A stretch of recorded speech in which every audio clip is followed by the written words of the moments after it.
बच्चों, आज हम पढ़ने जा रहे हैं चित्र नंबर 7, हासिल जवाब मुल्ला नसरुद्दीन। यह मुल्ला नसरुद्दीन जी का हाजिर जवाब। इस पाठ्य में कौन कौन है? बादशाह, विद्वान, मुल्ला नसरुद्दीन, कुछ दरबारी और पहरेदार। बादशाह का दरबार लगा है। बादशाह अपने मंत्रियों, विद्वानों और काजियों के साथ बैठे हैं।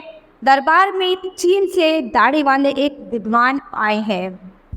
तो विद्वान कहते हैं, झुककर सलाम करते हुए, बादशाह सलामत, मैं चीन से आया हूँ।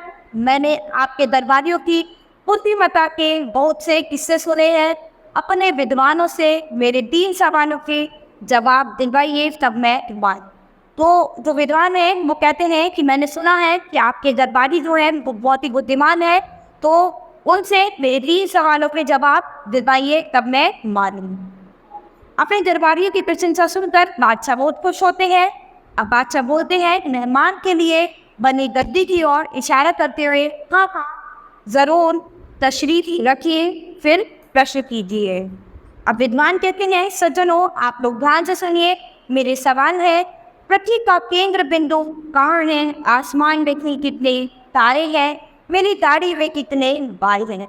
वो 3 चीजें पूछते हैं। पृथ्वी का केंद्र बिंदु कहाँ पर है, आसमान में कुल कितने तारे हैं और मेरी दाढ़ी में कितने बाल हैं। सवाल सुनकर दरबार में सन्नाटा छा जाता है। सभी दरबारी नजरें नीचे किए बैठे हैं। कोई भी सवालों को सही जवाब नहीं दे पाता। विद्वान कहते हैं हैरानी से, अरे यहाँ तो सभी चुप हैं। बादशाह सलामत, क्या आपके दरबार में मुझे सवालों के जवाब नहीं मिल पाएंगे? तो बादशाह बोलते हैं सिर हिलाते हुए, नहीं, आपके सवालों के जवाब जरूर मिलेंगे। हम अपनी अभी मुल्ला नसरुद्दीन को दरबार में बुलाते हैं। मुझे पूरा यकीन है कि वे आपके सवालों के जवाब अवश्य दे देंगे और आपको मायूस नहीं होना पड़ेगा।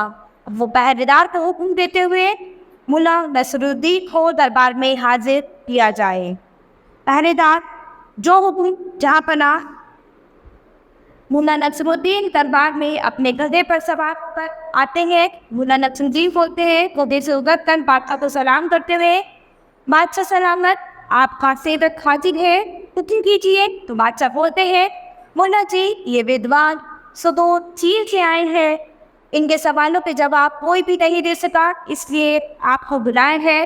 देश की इज्जत अब आपके हाथों में है। मुल्ला नसरुद्दीन बोलते हैं, विद्वान की ओर देखकर, विद्वान महोदय अपना पहला सवाल कीजिए। विद्वान कहते हैं, अकड़कर, पृथ्वी का केंद्र बिंदु कहाँ है? मुल्ला नसरुद्दीन अपने हाथ की लाठी को गधे के दोनों ओर घुमाते हैं। मुल्ला नसरुद्दीन मुस्कुराते हुए बोलते हैं, इस गधे के पीछे वाले दाएं पांव के नीचे। विद्वान कहता है, वो चाहते हैं, पर इसका क्या सबूत है?